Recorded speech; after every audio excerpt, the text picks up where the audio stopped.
Assalamualaikum warahmatullahi ta'ala wabarakatuh.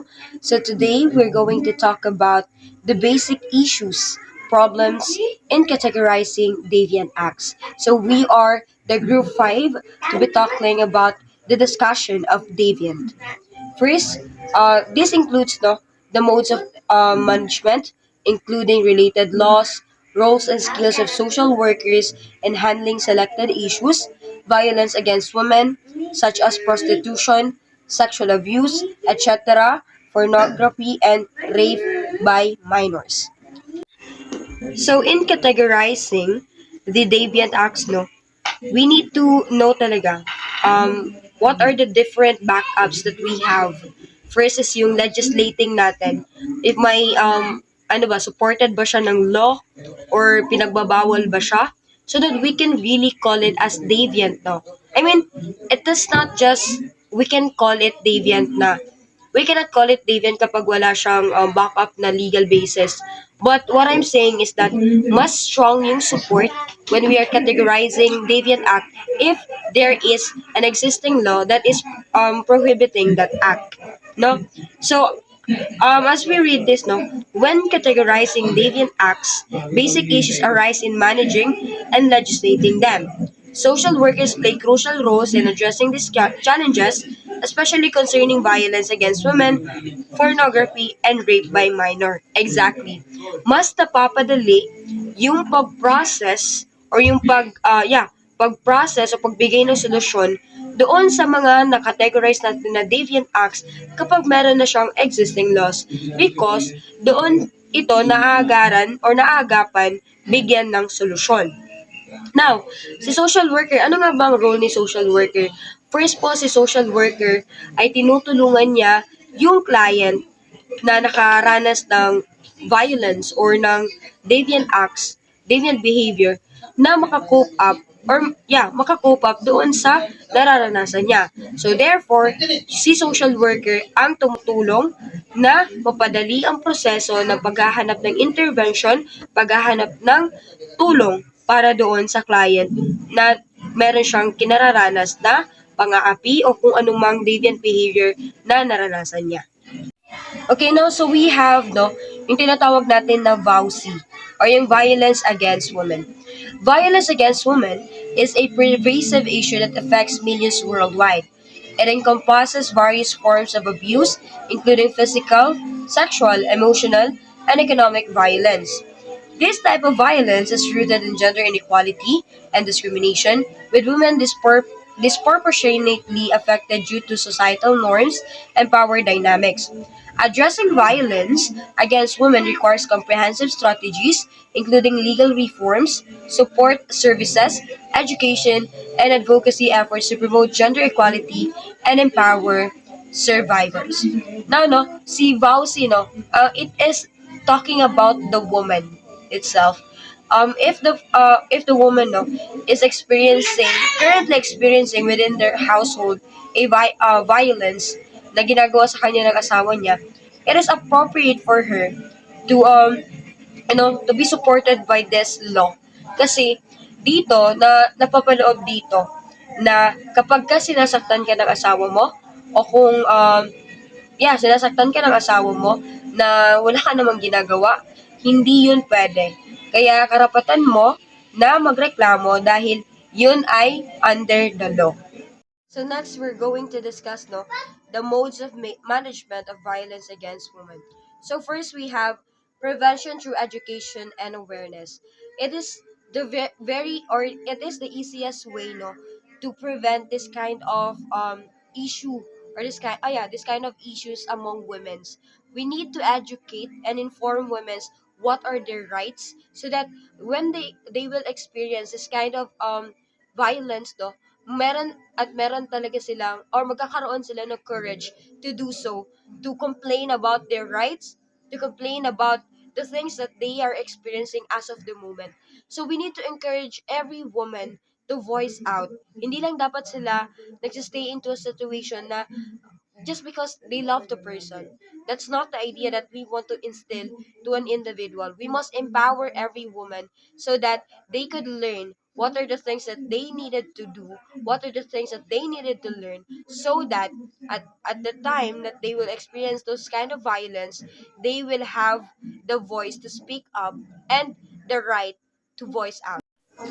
So next we have the legal framework and law enforcement. So this no dito when we say legal framework and law enforcement, ibig sabihin meron ng existing law and i-enforce law enforcement, ibig sabihin i-apply na lang natin siya to those individuals na nakaka-experience ng ganong violence or ng ganong situation.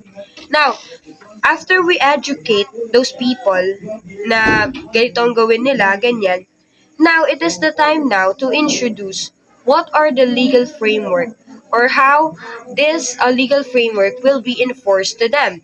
Okay, no? Enacting and enforcing laws that criminalize violence against women, such as law against domestic violence, sexual assault, harassment, and trafficking. This includes providing training for law enforcement officers, prosecutors, and judges on handling cases sensitively and effectively. So yun yung isa sa mode of management of violence against women. We are not just educating them about this and that, raising awareness about the situation that they are experiencing, but also having or giving them knowledge about how this law will purposely help them to be out on the situation na kept on bothering them in their everyday lives. Next, no, support services. Establishing and funding support services for victims, including hotlines, shelters, counseling, legal aid, medical services, and economic assistance. These services aim to empower survivors, provide safety, and facilitate their recovery. So we are not just introducing laws. We are not just raising awareness, but also introducing them the possible hotlines, possible resources that they could go through whenever they will experience the VAUSI na tinatawag natin. Fourth, community engagement and empowerment. Engaging communities in preventing violence against women through grassroots initiatives, support groups, and advocacy efforts. Empowering women economically and socially can also reduce their vulnerability to violence. No, when we say kasi seminars, no, it is not only done inside the office of the implementing office, but also we must no we must take an initiative to do some seminars to the areas that are affected mostly of this kind of behaviors. Kasi most of the time, these people are not aware. These people has no or have no capability to walk in to these offices that implementing this kind of seminars.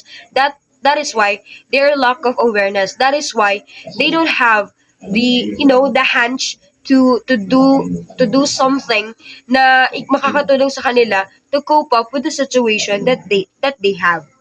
Now, pang-lima is yung healthcare response. Integrating healthcare responses into the management of violence against women, including screening for violence, providing medical care for injuries, offering mental health support, and addressing reproductive health needs. So, sa pang-lima, no, it is very, kumbaga, dito na nangyayari yung supporting system na tinatawag natin. Because we all know that when we experience the violence against women or yung mga binubugbog ng asawa or yung iniiwan, there is ay kumbaga very given na ang problema ng mga kababaihang ito ay wala silang perang pangpagamot. So, nato-take risk nila yung health nila towards a situation because kumbaga hindi sila independent enough to hold or to be in the situation na mag-isa na lang sila, because given that this kind of women's no is umaasa na lang sila sa asawa nila. So by this kind of initiative that they will have the enough support that will ease the pain that they are experiencing after the violence that they have experienced. So now, we are going to discuss yung laws related to violence against women. So first, we have the Anti-Violence Against Women and Their Children Act of 2004, or also known as Republic Act number 9262. So, si Anti-Violence Act, Anti-Violence Against Women and Their Children Act of 2004, from the title itself, no, ito kasi yung VAUSI, no. Whenever we're going to create something or bill or a bill, it should have a short title, which is yun yung VAUSI. Now, si VAUSI po is hindi lang siya nakafocus solely for the mother issue or yung mag-asawa, but also to the children. So, scope niya yung children na kapag sinaktan yung asawa at sinaktan yung anak, uh, either of the two na sinaktan, they have the right to complain about, they have the right to complain at magkaso gamit itong Anti-Violence Against Women and Their Children Act. Kasi, nakapaloob mismo dito na hindi lang si nanay ang may karapatan na gumamit, but also the child. So, always remember that. So, it used to protect them from harassment, violence, and so on, na kung ano pang ikinakabahala nila within their household. Next is the Anti-Sexual Harassment Act of 1995, Republic Act number 7877. So the Anti-Sexual Harassment Act of 1995 prohibits and penalizes sexual harassment in the workplace, educational institutions, and other settings. It aims to create a safe environment free from sexual harassment and discrimination. So reminder, if you are a student or a worker, employee that is experiencing sexual harassment, it is the best for you to read this article, no, or this law, so that you could be aware what are the rights that you need to impose within yourself to avoid this kind or to protect yourselves from this kind of situation. Next is the Magna Carta of Women, Republic Act number 9710. The landmark legislation ensures the protection of women's rights and the elimination of discrimination against women in all sectors. So, ibig sabihin, si Magna Carta of Women, no, ito yung pinaka, kumbaga, strong support ng kababaihan kung bakit meron ng trabaho or pwede na magtrabaho ang kababaihan, pwede na nilang gawin lahat. Because we all know way back then, no, ang kababaihan ay wala masyadong karapatan. Ang kababaihan ay laging nasa bahay dahil yun ang kultura. Ngayon, because of the Magna Carta of Women, they have the eligibility now. They are eligible for everything that they wanted to do. If they're capable to do this and that, they will do it. Kasi nga, meron ang nagsusupport sa kanila na batas na pwede nang gawin lahat. So, that's the very essence of a law. That's the very essence of the law, that it will support you in all of the ways that you are aiming for. Kasi ganun yung batas. It should support us, not to destroy us. Then, we have the Anti-Trafficking in Persons of Act 2003. This law aims to prevent and combat trafficking in persons, especially women and children, for various forms of exploitation, including sexual exploitation, forced labor, slavery, and involuntary servitude. It provides for the protection and assistance of victims, including access to medical, legal, and psychological service. So, sa anti-trafficking in persons, we all know, no, na mga ganitong problem, no, nag-result talaga siya into psychological traumas. So, aside from protection from this kind of issues, no, na magdudulot sa atin ng traumas, meron silang pinaprovide ng medical, legal, or psychological service kung saan you will be able to heal, you will be able to be counseled no, what are the things that you have experienced during that incident. And yeah, the law also imposes penalties on traffickers and those involved in trafficking related activities. Additionally, it mandates the creation of the Interagency Council Against Trafficking, or the IACAT, to coordinate efforts among government agencies and stakeholders to address human trafficking. So it is not only protecting, no, hindi lang basta siya sa word lang na dahil itong law na to it's going to protect you, but also they have the coordination. Meron silang coordination within the government that can ensure the safety safetyness of a person that will be trafficking. No?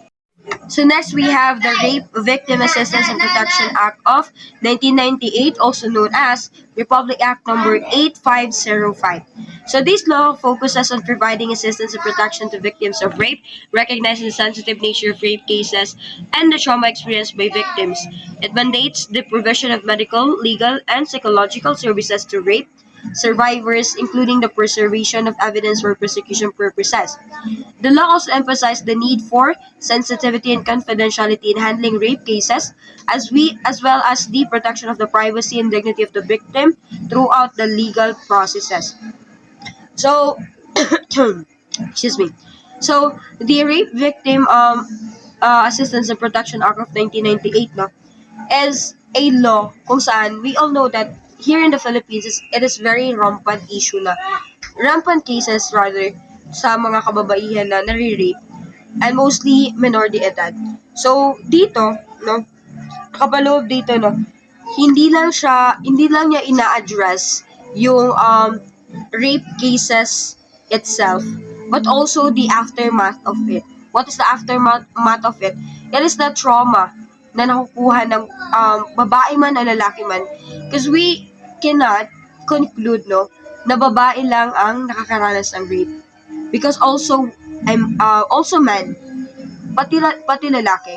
Because wala namang pinipili yung rape eh. When we say sexual assault, even man and woman can experience this kind of situation. Now, this no, hindi lang siya, yun nga, hindi lang siya nag-focus solely to the rape case itself, but also to the aftermath of it. Second, the focus also of this Republic Act is the confidentiality. You know, the rape cases are very very serious matter siya na kailangan siyang itago kasi maraming factors ang ma-affect when it comes to publicizing it. Kasi first of all, the dignity of the child or minor de edad man or adult man or naka-experience man ng ganitong case, yung confidentiality, it is very, we need to impose it at all aspect kasi maraming factors na nababangga. First is yung dignity, yung respeto ng tao doon sa biktima, hindi naman siya nawawala, but the shame, we cannot, hindi natin maiiwasan yung kahihiyan. And that's the thing that we need to prevent na maranasan ng client kasi or ng victim because yun yung makakadagdag sa psychological trauma niya.